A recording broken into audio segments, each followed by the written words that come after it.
you so much for having me part of your Innovation Week. I'm very excited to be here. I want to really make this interactive. So if you have any questions as we go throughout today's discussion, I'd love you to drop it into our chat room there.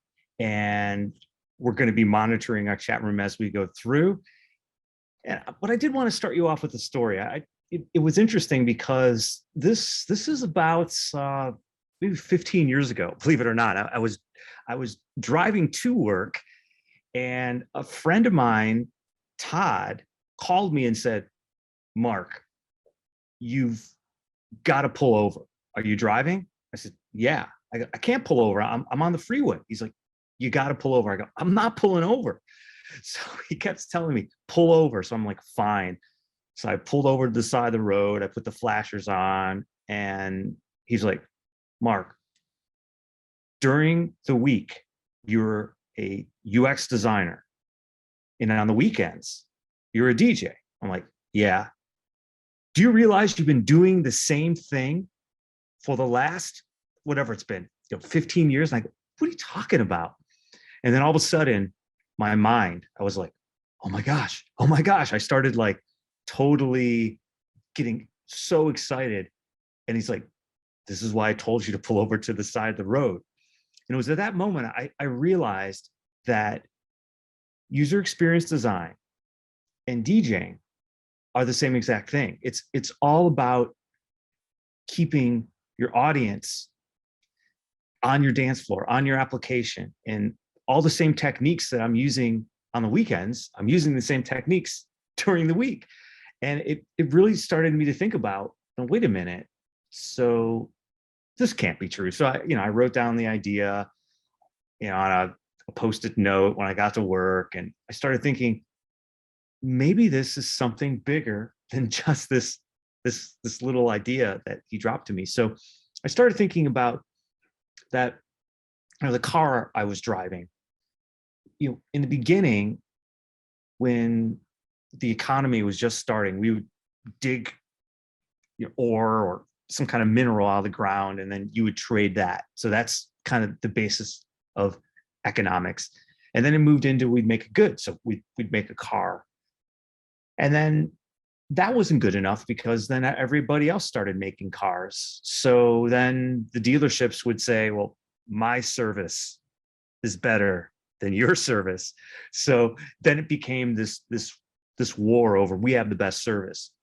So now we're all about the experience. So I don't know the last time you went into a car dealership, but I had to go in recently, and I was like, wait a minute, they have a cafe, and they have a kids zone, and they have an aquarium. It's like a petting zoo. I'm like, what is this place? And it's because they want to make the best experience. That's what their differentiating factor is we have the best experience. So we're in this economy of experience now. And I don't think anybody knows what's next. Some of my bets are probably augmented reality, virtual reality. I'm not sure, but that user experience is always tied with these three things. If we want UX, we have to have all these things together. Now, most organizations understand the business goals. If you were to walk into an organization and you said, "Hi, product owner, hi, product manager, what your business goals are," they would have a list for you. And then if you went to the developers, they would have a really good idea what the technical capabilities are. And we call those technical constraints. Now, this third thing, the user needs, that's probably where it gets a little squishy. It's hard to understand what those user needs are. And there's a lot of reasons why. If I were to boil it down to many reasons, which we're going to get into today, I really think the user needs is because people are confusing what people want versus what they need. And those are two different things. And I think a lot of people are like, well, I asked them what they wanted. Well, asking isn't going to be able to get you that answer. So if you do, as we go through today, if you have any questions, drop them in, and I'll pause at certain points as we go. But it's going to be this discussion about user experience. And the question I get a lot, though, is, okay, so we're talking about user needs. Well, how do we discover what they need? And what I think about a lot is, I've been a wedding DJ, I've been a designer, I've done these things, and what people need is going to take a little bit of effort. It's just not as simple as asking somebody, do you like this or you don't like this? And every organization is going to have some kind of system, process, something they're trying to promote. I mean, think about it. All the apps that are out there, everything that you're using, they want you to come to our application. We don't want you to stay on their application. So there's, competition is running rampant, but it all comes down to stepping into the user's shoes. Now, everyone says, I've talked about this in the past on stages, directly on teams. And the first thing I get is, I know my customers. I'm not telling you that you don't know your customers, but what I am telling you is that you need to know down to very minute details. How do they put their shoes on? Are they putting their shoes on with the shoelaces tied and you slip your feet in? Are they more Velcro people? Are they people that they don't even have any laces at all and they just have slip-ons? I had a friend of mine, every time they go through the airport, they would bring slip-on shoes and they would never tie their shoes. Well, I didn't really think about that till the one day when my shoes got stuck on the conveyor belt, and he's like, "Oh, you bring the wrong shoes." And so there are a lot of details that you may not know, and that's going to take some effort. So I'm probably wondering, like, who is this guy? I did appreciate the intro, but I'll introduce myself. My name is Marc Majers. I am currently right now the lead UX researcher at Progressive Insurance. And I also have been a wedding DJ for the last 20 years.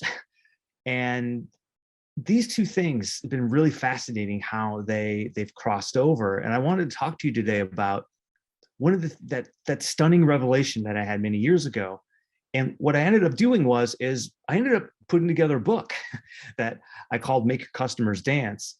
And what I realized was that exactly what I've been doing all these years, if you start thinking of weddings,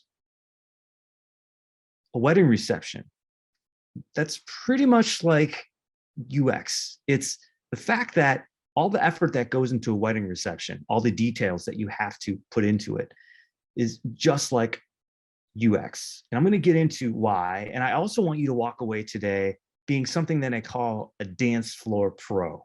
Now, I'm not going to call you, you are a professional UXer.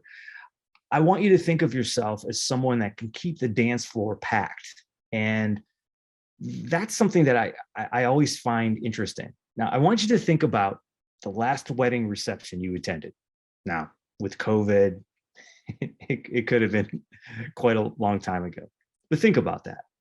And, most wedding receptions, there are bands, but most have DJs. And if you attended the wedding reception, I want you to think about what you think was the biggest thing that planning the wedding reception, what all the details went into. Now, most of the time, it starts with the wedding gown. You choose the bridal gown. The next thing is the location. So you went to that wedding reception and you're like, wow, that was a great location. I can't believe they had it at fill in the blank. The second thing is the food. Most people remember the food. They say, oh, I can't believe what they served. It was so delicious. But the last thing that most people remember is the music, because that's when you decide to leave or stay at the wedding reception. Is it too loud? Are they not playing the songs that you want? Think about that. And choosing and putting that all together is very important. So as the DJ at that event, you really want that dance floor packed. If you think about that, I want to get people out there dancing.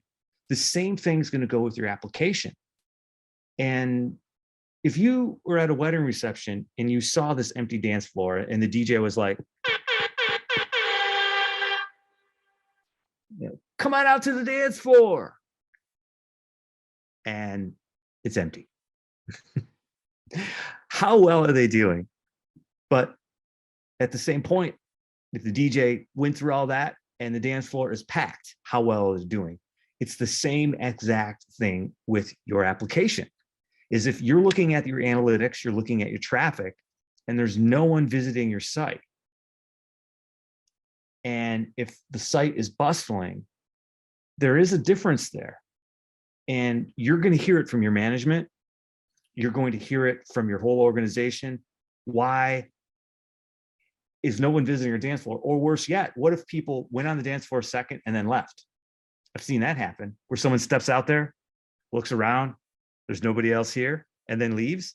It's still empty. So your application could be visited and then left. Maybe there's something there that someone cannot find.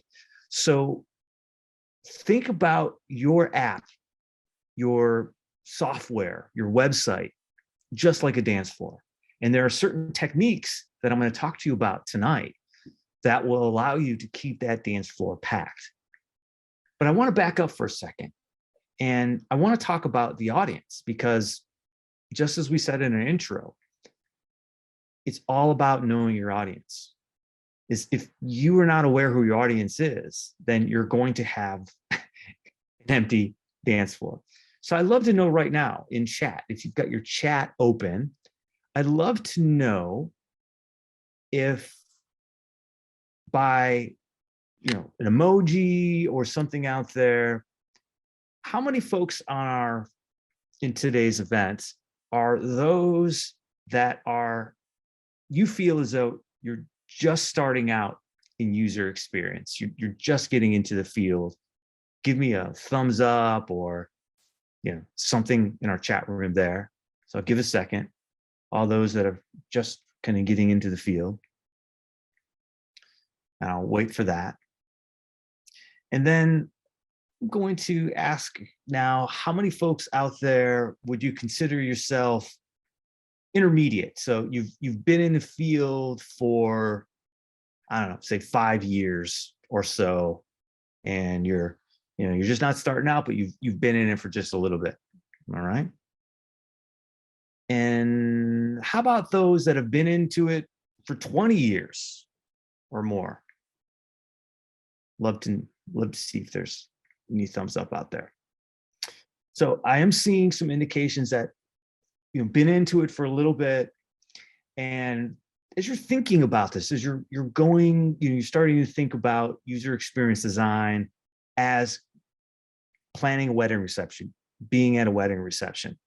The thing that I've discovered is that we really have two sides as an audience. We have our needs. These are unique. These are things that are specific to us, our background, our culture, our job function. That's going to be one half. The other half is going to be the influences. These are things that are common. So all of us as humans are susceptible to very certain things. And we can really balance this out. Now, I'm going to be spending a little more time on the things that are common tonight, some of the influences that can impact us and keep that dance floor going. And I could also go down the expectation side, but I'm going to spend a lot on the influences side. But as we think about this, as we go through, think about some of those influences, things that either you're doing, you may not know. Now, I had this sketched up because I kept thinking about expectations, and this is exactly going on one side of the way we think about things. But when you're building a product, you may think you know who your audience is, but it later end up in someone else's hands. So that's where it's important to be flexible and be able to make those changes. And if your product is made one certain way, it may not actually be the best product for someone else. So as you're thinking about that, consider the fact that if you're following the user-centered design process, and this is something that every organization has, you've got Nielsen Norman, Human Factors International. Every organization has some flavor of the user-centered design framework. So I'm going to be referencing one that I have simplified down, and it's 4 steps. So you've got the identify, where you're going to really understand your background, your audience, what they're doing, and then you're going to conceptualize. You're going to come up with a prototype. That prototype then is going to be evaluated. So you're going to evaluate that prototype. That is whether that's a usability test or some type of evaluation research technique. You're going to evaluate it. You might go around that circle a few times. Once you feel you've gone around that circle and you're ready, then you're going to develop it. And this is all, if you're an agile fan, which most of us are these days, you're going to be doing that. Highly suggested before the sprint, before the PI, do all this work, then hand it off development. And then from there, you really be able to really utilize this framework. Now, if you notice, it does spell ICED, iced. So if you are a Vanilla Ice fan, ice, ice baby, that's probably the easiest way for you to remember the user-centered design framework, at least this version of it that I'm referencing here. Now, as we talked about, I would love for you to walk away as a dance floor pro and keep the party flowing. Ultimately, when we're building our experiences, we want people to come back the next time. We want it to be engaging and memorable. And as a designer, whoever it is, you want them to visit your application, your website, efficient, complete their task, have a pleasant experience. Maybe it's a one-time transaction, but most likely they're going to come back again. The same thing with DJing a wedding. It might be a one-time transaction. I may do a wedding, but maybe I may do someone else's weddings in the future. Sister, cousin, it could be a referral. So we may come back. Maybe I'll do their 50th wedding anniversary or another party. So there always could be something that could lead to this. And it's always about making sure that you keep that dance floor packed. So today I'm going to talk about 7 things. One is I'm going to talk about taking more time for planning. So if you are working on your design and you're designing some application, some website, something, taking more time for planning. And this is hard because this is always what's get cut. We don't have time to do research. We don't have time to do it. We're going to cut it out. I'm going to talk about why it's important to do that. Then, how are you keeping a pulse on your audience? Are you continually checking in with them? What are the techniques that you're doing? So I'll talk about what I'm doing when I'm a DJ and what I'm doing as a designer and doing that. And then also, what tactics are you using? There's so many tactics that you can use as a dance floor pro to keep those in your application happy, satisfied, and getting done what they need to do. And then, are you making the proper adjustments? Are you switching gears? Are you moving quickly to change your direction? Because that happens a lot. I'm going to talk about some of the techniques that I've done to do that. And then, are you in constant communication with your stakeholders? So how are you doing that? And I'm going to give you a couple tips that I've done to constantly, not only with the clients, the couples that I'm DJing their weddings, but then also the stakeholders, some of the things that I'm doing to keep them engaged as I'm going throughout the life cycle of building a product. And then last, it's in your application. Are you starting big and are you ending on a high note? The same thing with a wedding reception, DJing a wedding reception. I'm starting on a really, really big song, and then I'm ending on a really, really big song. Is your application doing the same thing? When they're entering, are they being welcomed? And when they're leaving, are you making sure that they're getting done what they need to do, and are they leaving pleasantly? And these are all challenges. We're going to face all these. This is a constant balance, but this is what it takes to be a dance floor pro. So as I said, if there's questions, please drop them into our chat. I'm keeping an eye on that as we go. And I'm going to talk about number 1, take more time for planning. I'm going to spend the most time on number 1. So it's kind of ironic that I'm talking about taking more time for planning. I'm going to take more time on this one. But what I've realized is that it's all about the planning.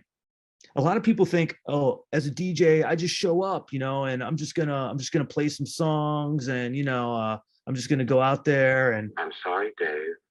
I'm afraid Yeah, it's I'm all computer operated, and I've got Dave back there doing, like, no, there's a lot. I'm walking the space.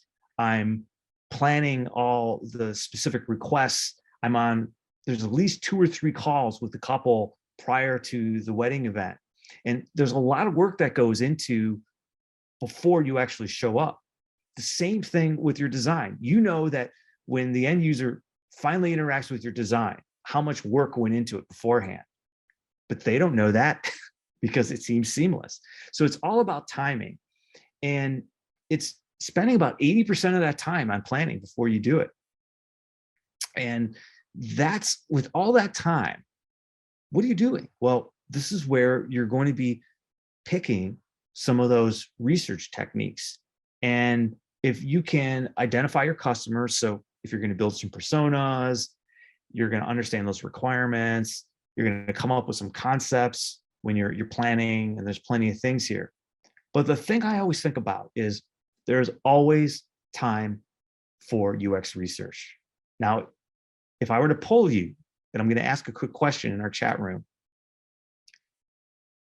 has anyone here had any opportunities to run UX research, and when you presented it, the conversation was, what prevented you from recently not running research on any projects? Are there any ideas that anyone could drop into our chat room of recently, or something you've had in the past, of why UX research was not completed?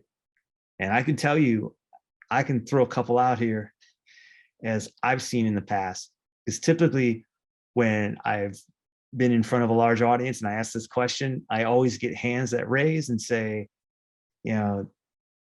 it's because of, I could see you see difficult recruiting, can't access real users. I'm seeing client wanted to see a design as soon as possible. Exactly. And so it's timing. You've got budget. You have, there could even be possibly in there, maybe people just don't even know that could be something that is possible. Most organizations now is just kind of merged in the research as part of the process, and that's just what happens. But most of the time there isn't. And the reality is that you can choose a UX research method, and it doesn't have to be costly, but it's always going to come down to time. And the less time you have, the less UX research methods you are going to have to select from. And what's interesting is, if you are still trying to figure out if you're building the right thing, so you're like, I'm not sure, I'm doing some generative research, there's some options there. If you just want to understand if you have the right thing and you're going to evaluate it, then there's plenty of options there. But it always comes down to time. And I think it's interesting that if you don't have a prototype, for a while there, I was running a lot of research before I designed something in the field to understand, am I building, the thing I need to build? And then once I build it, then a lot of usability testing happening. And then obviously there's always group feedback. I always tell folks that if you are going to do group feedback, you always hear the focus group or other ways to gather feedback. Always balance that with either generative or evaluative research. You don't want to put all your eggs into the group feedback basket, because once again, most group feedback sessions have a lot of bias, and they also may be telling you what they want, not necessarily what they need. So make sure you balance that. If you start getting into generative, which is you don't have a prototype, you can see even down here in this corner, you still have secondhand research, which is a web search, or perhaps a group like Nielsen Norman may have a report that's out there on, the top 10, intranet sites. So there's always something you can do, even it's not going to require that much effort. A survey is, as you can see, you're getting a little more reliable, and you're getting a little more effort. The moment that you cross over this line and you get into active means you're going to have to start talking to customers or participants, users, And that's where it's going to get a little more costly. So, it is interesting. And I see there's a question. I'm going to pull over that in 1 second, but I did want to just show quickly the evaluative.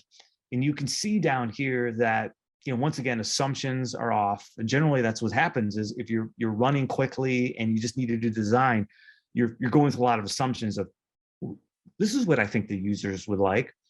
But there are some very low level things you can do. You can possibly run a card sort, or maybe even do a gorilla test, which is it's a 1-click test, which I've done, where it's even been on I've scanned in a piece of paper and I've asked people, tell me where you think you would go if you needed to go somewhere. And they would just point. Great. Even if just quick like that will help you a lot better than just guessing. So I see a question out here. Would you mind reading that off? And while we wait to unmute, we'll take a look for a question. You mean like Raul to jump in on the question, or? Yeah, would you mind just reading that one off? I see it there. Hey, Mark, also former DJ here. I can always tell if a wedding is going to be good by where the bar is. And if the bar is in the same room as the dance floor, you're correct. If it's not, it's going to suck because all the people are at the bar. So exactly, this is all about how you package, like in your research. How are you looking for the things that absolutely need to be there that maybe you're not going to be able to build, right? You build dance floors, not bars, but you know that the two together really strengthen your offering. Yeah, I mean, that's a really good question. And on the DJ note, I've actually convinced the bar, because I noticed one time at one of the venues I was at, the bar was on wheels. So I actually convinced them to wheel it into the room. So bring the dance floor and the bar together, and that drastically improved the event. So yeah, to answer your question, how do you you come down to what you need to choose? And that's a really good question. And at the end, I can provide you a link, and I call it. It's interesting because I didn't prepare it for this particular session, but I have a whole other session that I call it MRP. So it's not MVP, because we hear a lot about, minimum viable product, which is a big buzzword. And I've been trying to slay that word. And I've been trying to get people to start thinking about market ready product. So what market ready product is where you take the user's needs, the business goals, and then the technical difficulty, and you put those together, because in Agile, it actually groups the user needs and the business goals together. And that's actually not how a user is interacting with your system. Is that the business and user needs are two different things. So what I do is I use that MRP sheet to write down the features, and then you actually can weigh the value of, this is what I think a user's need is, and this is what the business is. And you can get a pretty good idea. It's kind of like your playlist. When you go to a wedding, you have your songs that are the must plays, and you have the do not playlist. And there definitely are songs on there that the couple has requested that you're going to have to figure out, well, how am I going to make this work? So there are things that, obviously the business can override some of the users' needs, and they rightfully, because it's their business. But as a dance floor pro, as a UXer, you are definitely giving your advice of, well, this is what I know a user would need. Well, we might have to do that later, or maybe we can squeeze it in. So I can definitely talk about that, but that's kind of how I work with the product owners and stakeholders to merge in that user feedback in a way that they can understand is valuable. So hopefully that helps answer your question. Thank you. You're welcome. It's a great one. So, the next, if you come up with those ideas, then you're going to evaluate it. Like we were just talking about a playlist. You're going to put your mixtape. You're going to get your playlist together, and you're going to go out there, and you're going to present it to your audience, and you're going to see, is the song list that I put together, because 9 times out of 10, you're going to go to a wedding reception or you're going to build a product with a list of these are the features that I think the audience is going to dance to. But you're going to need to make some adjustments. You most likely, as you're starting to play, you may realize that song doesn't work here. It's the same with the application. You may realize that they really want this feature and you thought they did, but they actually don't. So you may need to curtail your development and move in another direction. And this happens all the time, especially with Agile. There's a tendency of constantly moving and going down, that path. The second thing that I always see is keeping a pulse on the audience. So how do you do that? And as a dance floor pro, as a DJ, you're constantly doing that. As I'm walking through, I'm going to be looking at the dance floor. So that's going to be your metric when you're looking at your application. You're looking at, okay, how many people have visited the site? How many people are using the application? Where, if you're in development, you may be using Splunk, and you're probably seeing where some of the points are in the application where either people are getting stuck or there's some issue. So not only technical, but then you're looking at it from a user perspective. And then, I may actually walk around the tables and say, hey, how's it going on the DJ? And is there, anything here? I've done that. I've sat down at a table and talked with some people and they said, hey, yeah, we're the grooms, we used to be in their frat. Maybe you can play this song. Great. And then, you can get the dance floor going. The same thing with the audience. You may want to send out a baseline survey. I'm a big fan of baseline surveys where the whole goal is you just send out the survey once a year as a status of, and there's a common handful of questions of how do you think the look and feel is? How do you think the performance is? And then you're tracking that year to year. There is an open-ended field that will allow your users, your customers to enter in their thoughts as well. It's just not solely, some kind of, Likert or Likert scale where they can fill it out. And then, be ready. If there's no one out there on your dance floor, I call it be ready to defibrillate, be ready to switch gears and get people out there. And there's a lot of techniques I'm going to talk about that you can be doing within your application.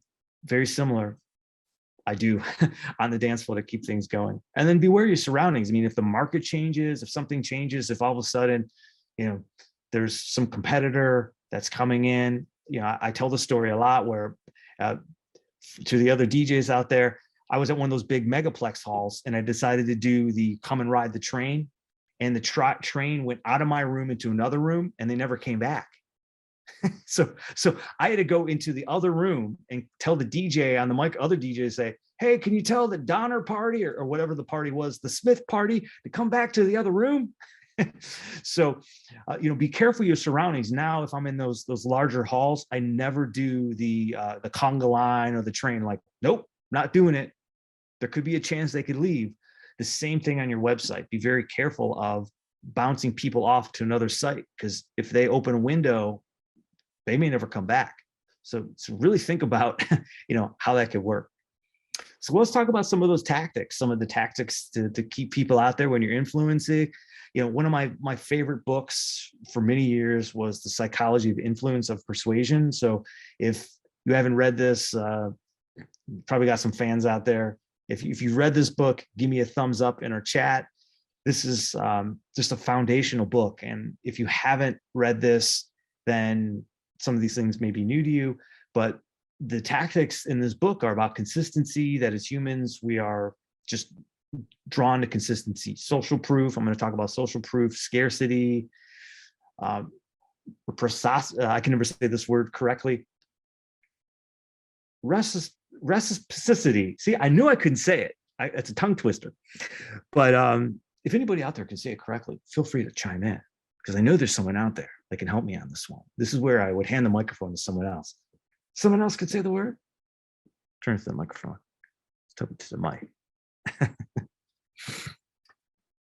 Reciprocity. See, I'm not going to say it right, so I'm not going to tongue tie myself on that one, because that one's tough tonight. Maybe I should take a. What is it? Reciprocity. There you go. Reciprocity. See, I just need to hear someone else to say it, then I was good. Thank you so much. Similarity and authority. All of these things, we are just, as humans, these influence us. And I'll give you a couple examples. So let's talk about the first one. So social proof. This is when you're at a wedding and you only see one couple out there and you're wondering, should I go out there?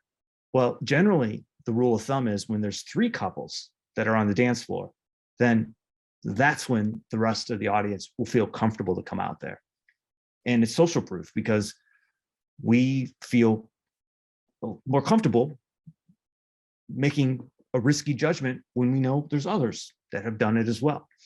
The same thing is on your site. The reviews, what you're seeing is helping you go, oh, okay, I guess there's other people on here. Back in the olden days, there used to be the web counter that would be in the left corner. Now it was probably, somebody hitting refresh in the browser to make the web counter go up a whole bunch of times.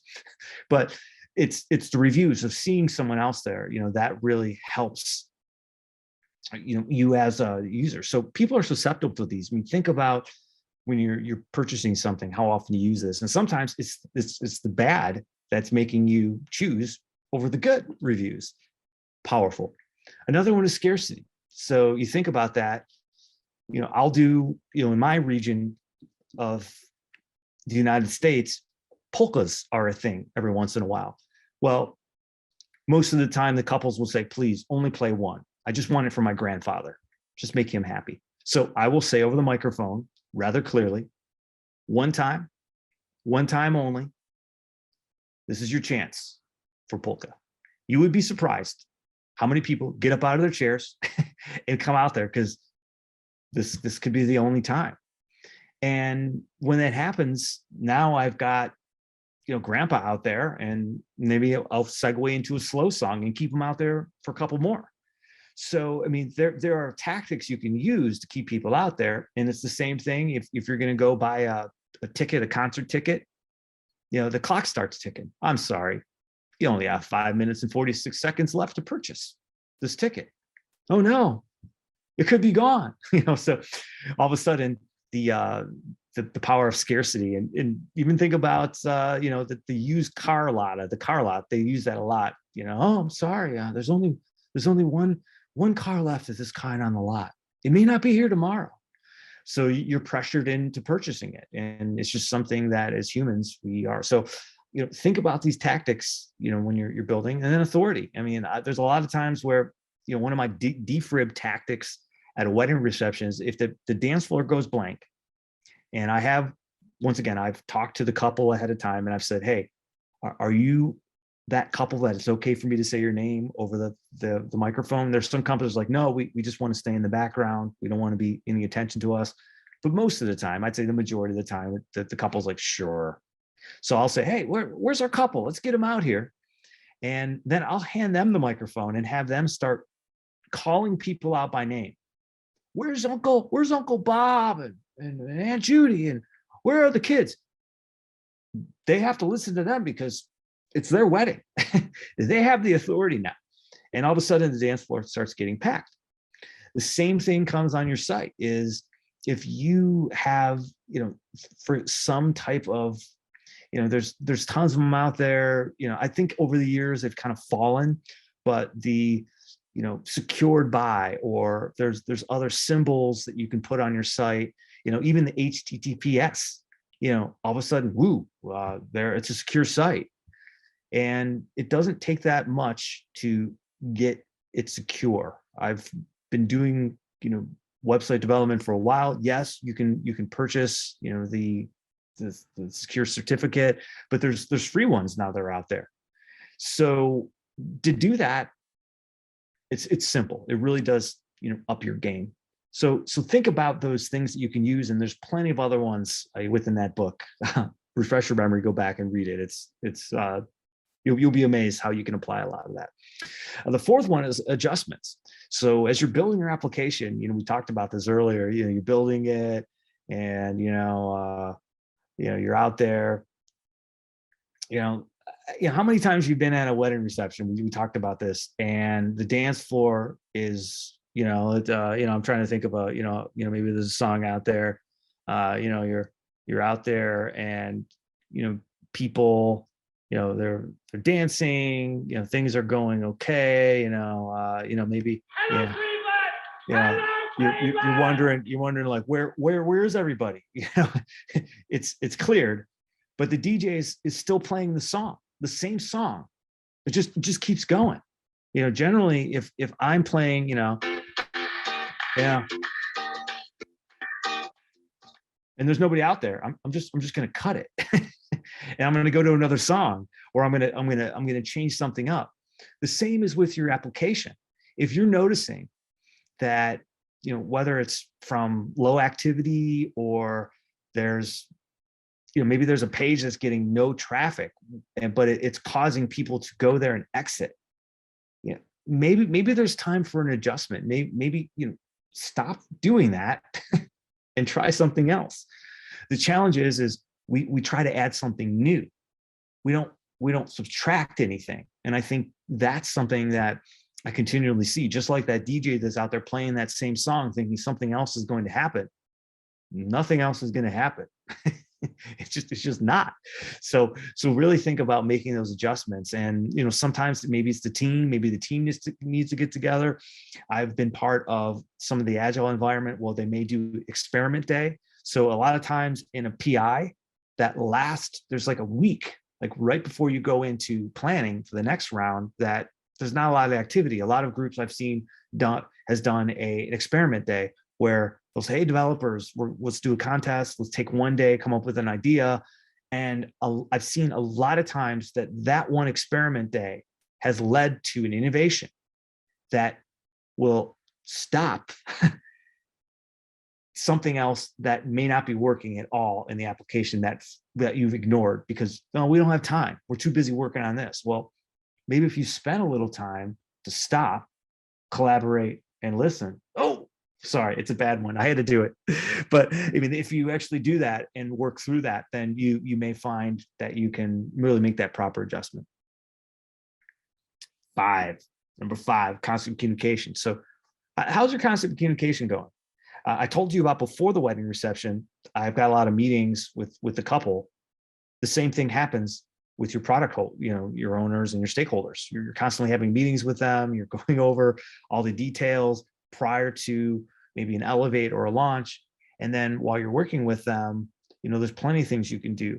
You know, if you're probably already meeting regularly, that's happening.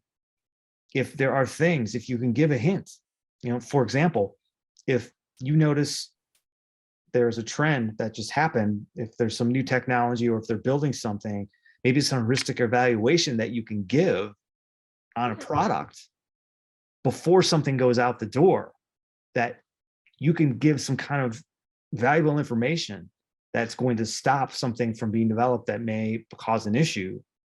Feel free to do that. It's the same thing at a wedding. I'm constantly walking up. If they say no requests and maybe their mom comes up and says, I want you to play this song. Instead of me immediately playing it, I'll walk up to the couple and I'll say, hey, your mom requested this song. Is that okay? Now, believe it or not, half the time they'll say no. Tell her no. I'll tell her no.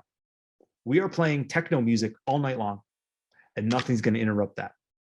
The same thing can happen if you say, hey, you know, I'm going through and I'm noticing this is a challenge. Now, if it's an accessibility issue, which could be a showstopper and maybe it wasn't discovered, then yeah, that's going to probably it's going to have some legal and probably some risk that's going to happen.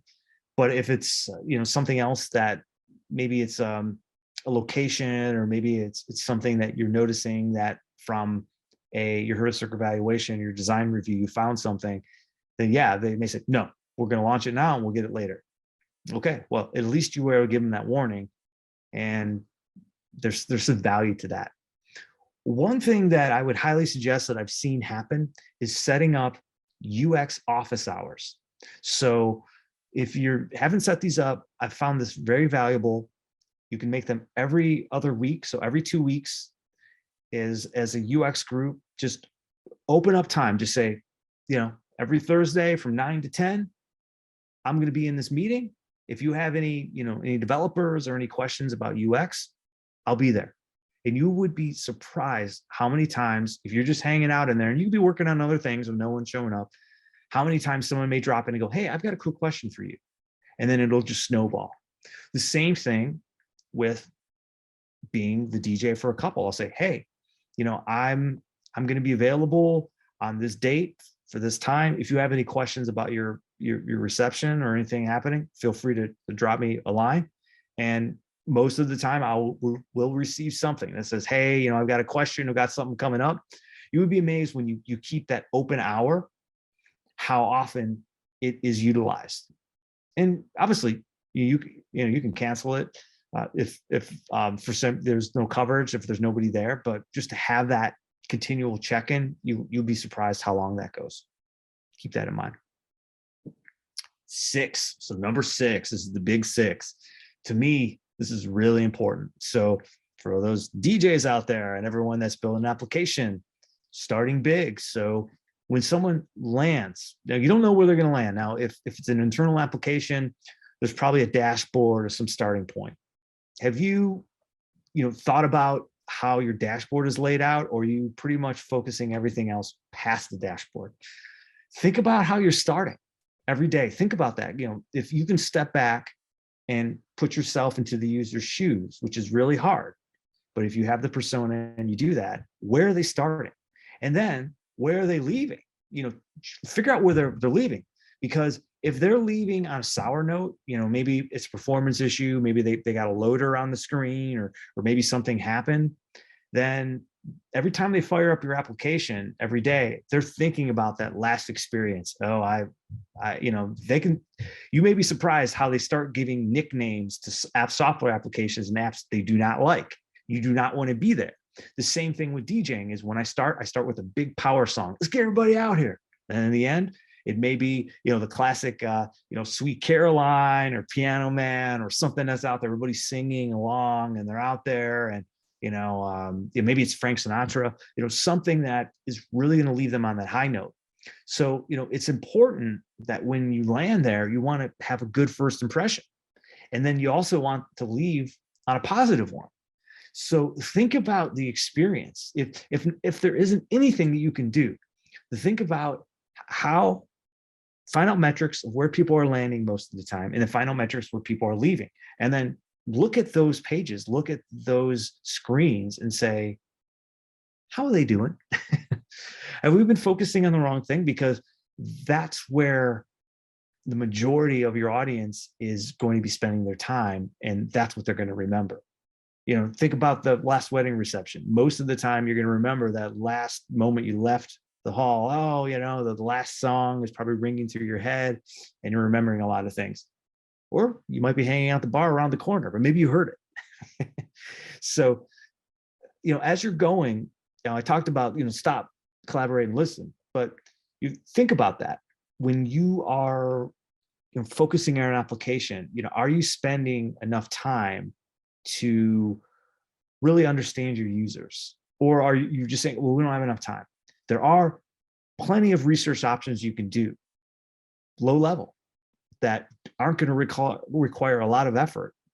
That one-click test, that survey, something. Even it's a heuristic evaluation, which technically is off both of these charts because it's really not interacting with any users, but it does give you a framework to evaluate a design before it goes on to someone else. Whether, because once that 110, 100 rule, as you move further up the development path, more and more people get involved, and the harder it is to make a change. So I want you to think about UX like DJing wedding reception. There's a lot of similarities. I mean, I can't believe how many times I've had to hold back from all the DJ analogies, but I do think quite a bit that as we're going through, this expectations influences. I spent a lot of time in the influences today because the influences are things that are common to us that I think as UX professionals, we can really handle, especially as accessibility. I mentioned that earlier. I think as accessibility becomes more and more a focus as we move forward, those are, common, whether they're, things we believe or not, that we all inherit, that we can think about, that if we can tackle, how someone is navigating and understand that they may be using a keyboard or contrast levels, things of that nature, that if I can make the experience well for someone that is visually impaired, then it's going to translate for those that are not. And it's interesting is I even think about, from DJing wedding receptions, I have plenty of times had a whole range of different folks that are even on assistive technology or have a challenge, at the event. And I've had to think a lot about the way I approach the event from that perspective. And then that really changed the way I, from then on, move forward. And there's a lot of examples I can give you here if you'd like to dive into that. So, think about how you can apply it. You can spend all that time early in the identify and conceptualize, use some of that knowledge about your end user, because the more information you know about your end user, the better your design is going to be. And that's going to allow you to do it. If you are interested, if you want to know more about the book, it is out there on Amazon if you Google it, and you can get to it from that bit.ly link there. But I'd love to answer some questions. If there's anything out there, I know as we went, we had some questions that went, and I'd love to know if there's any specific topics or anything that jumped out that caused you to go, I could see some of the similarities, or I have some questions. So we'll pause for a second and see if there's anything out there. And if not, then I have a question for you, for the audience as well. So we'll pause for a second for questions. I would love to start with one question that I think it's really amazing how you have been working for 20 years. You have a full-time job, and also you spend quite a lot of energy during your weekends as a DJ, and also you write a book. How do you manage your energy to be able to perform either as a professional or as a performer? Because I can imagine most of the time it has to be really, really hard. Yeah, it's a good question. So, I think it just goes back to finding something that you love. I mean, it is a cheesy answer, but I actually started DJing when I was 13 years old. I actually there was a party down, actually 2 doors down. My best friend was having a party, and he said, "Hey, why don't you bring down some of your records?" I was like, "Okay." So I brought down some of my vinyl, and I just started spinning, and I started realizing, like, this is fun. I wonder if I could do this for a living. and then obviously I went all the way through high school, and I really didn't start into college again. But once I started in college, I was like, man, and I actually, at one time I thought, I was going to become a radio broadcast DJ. And actually I did work at a couple radio stations, but I fell into the web, and actually designed a lot of early websites for some musicians.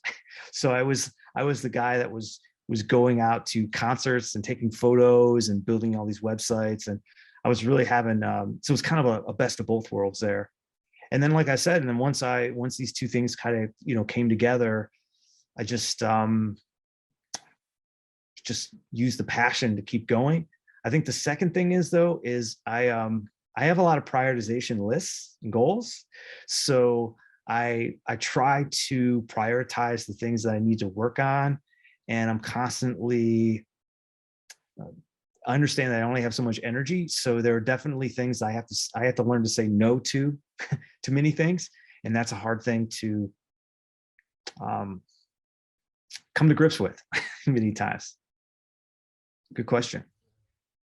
It makes it special. And thank you for spending some of your energy with us. I think it makes it even more valuable, because if you say yes to one thing, you say no to everything else. So I really appreciate it. We have one question from Anne, and I don't know, Anne, how comfortable are you bringing up that question for yourself, or I can just bring up that question. Hi. I'm just wondering, in the beginning, that you were talking about the user's needs versus wants, right? Because they're not the same. So I do know the difference between in general, but from a perspective where you're coming up with an application, how do you help the users see what they need versus what they actually need versus what they think they want? Yeah, this is I love this question. So whenever I talk about this, I always bring up Superman. People go, Superman? What are you talking about? Superman and UX? But there's a story that goes back. It's like the late 50s, early 60s, and it was a Superman comic. And they were there. If we got any Superman fans out there, the end of Superman almost happened because no one was buying their comic. And they thought, well, let's get a bunch of our readers around a table and just ask them, hey, what do you want? And if you Google this, you can find all the images of the comics I'm about to bring up, and it will totally crack you up. So this was like the late 50s, early 60s, where they're starting to get into, Westerns were big, and then the space age. And if you can guess who the readers were, it was about 10 to 12-year-old boys. So they asked them, hey, what do you want? So one of the ones they wanted Native American Superman. So he was out on the range. He's got a headdress on and bow and arrow. Nobody bought that one. Then they also had Jimmy Olsen, the Turtle Man, which was, if you know who Jimmy Olsen was, it was Clark Kent's trusty sidekick. He turned into a giant turtle man, and Superman had to bring him back. They had Beauty and the Beast Superman. They had like all these crazy things. Well, the comic almost went out of business again. So, and then there's another example with Walmart. Walmart did a similar thing. So really what it comes down to is just asking someone, like, what do you want? And I see this a lot. I see this in, a lot of people will get, 15, 20 users into a group, and they'll say, hey, what do you guys want? And what it comes down to is trying to observe them. What tasks are they actually completing? Because what someone is doing is different than what they say. And I think that's the hard part, is so putting together a prototype. If it's a one click, seeing where they click, looking at data. I've even done eye tracking, where I've used some eye tracking modules like, Toby Sticky or something, where they're out there, they're looking, and I can see where they're going, inside the actual application. Some of these things will then allow you to weigh that they said this, but they actually did this. So I think it's inherent, everyone, if they're listening to the sessions, or you're interviewing users, or you're observing them, you're going to hear things that they're saying. The thing though is key on more on what they're actually doing. And I think that's the challenge, is balancing that all the time. So I do a lot of observations where if it's an existing application, I'll say, hey, I'm just going to be here and go ahead and work inside your application. And I'm taking a lot of notes of where they're clicking, and they're turning around a lot saying, what do you want me to do? I just want you to work.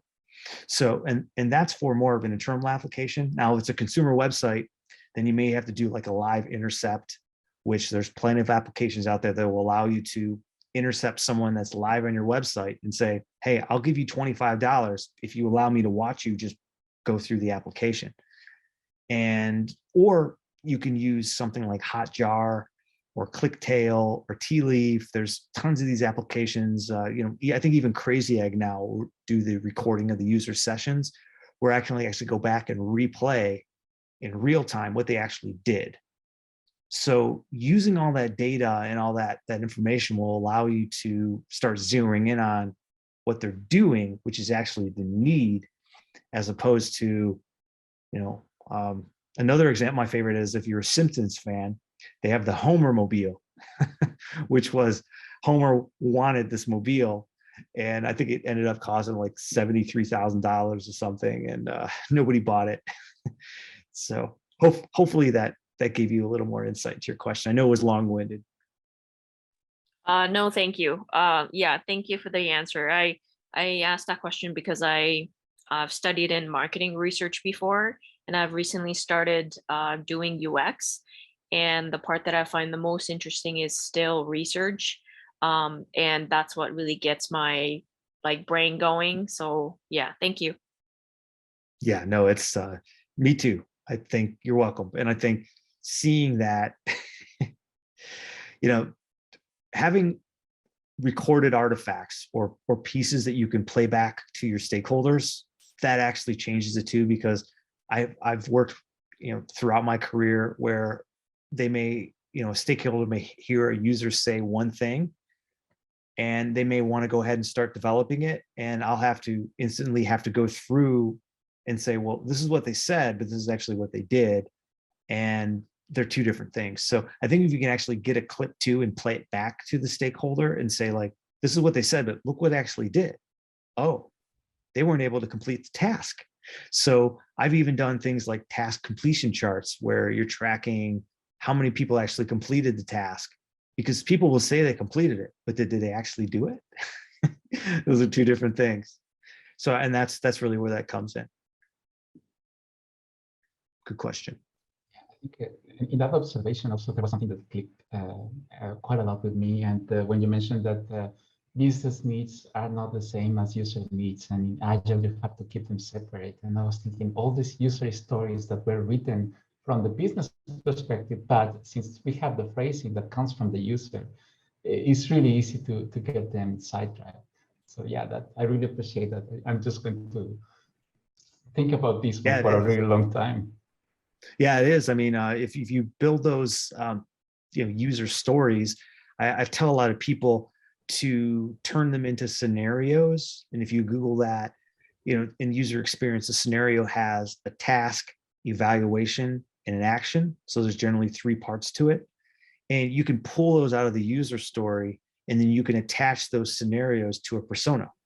So if you can change them into a scenario. Maybe they're on a flight and they're evaluating something and they have to make a decision and they say to make a quick judgment call because, the overhead said, you need to turn off electronic devices, or something. So if you can build that into a scenario, then that's going to really help you think about those user stories too.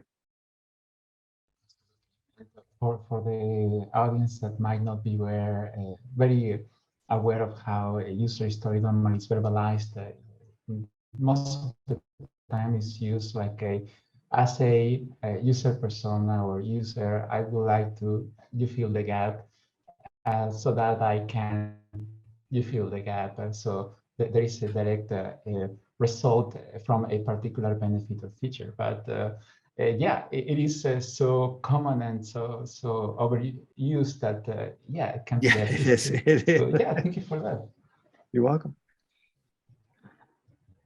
Well, I appreciate your attention and I thank you everyone for tuning in, and I thank you for your support, and I hope you think about UX in a different light after today's presentation. We are so happy to have you, the community, and if I can say something, and this is a very tiny detail, but I think this is the first time in almost 2 years that I've seen somebody wearing a tie. So I cannot really say enough. Thank you for dressing up for us. And wow, okay, no, that's really, this is certainly leaving the conversation in a super high note. I just want to ask you if you have any other comments or any final words that you can share with the community. Yeah, I would just say, as you continue to, depending on where your maturity level of your organization of user experience is, there's always going to be those aha moments that get people hooked in, and it's a marathon. So just keep working at it as you go, and every day is a journey. And if you think of it, like I said, like a dance floor where, hey, if all of a sudden, that the application, there's not a lot of traffic, think about some of these techniques and think about how you as a UX professional can just help the party keep it going. Thank you so much. And if some more of the audience has an aha moment and wants to share it with you, what would be the best way to contact you? Yeah, sure. I've got my Twitter handle down there at Marc Majers. Also, my website is marcm.com. So marcm.com. You can visit there. I have all my information up there. I also recently started a new, here's the energy thing. I started up a new podcast. It's called UX Pathways. So if you go to that URL or you go on any of my channels, you'll see that I'm starting to interview some UX pioneers and getting their perspective of how they got into UX. And it's just been fun to talk with you tonight and share my story. So thank you.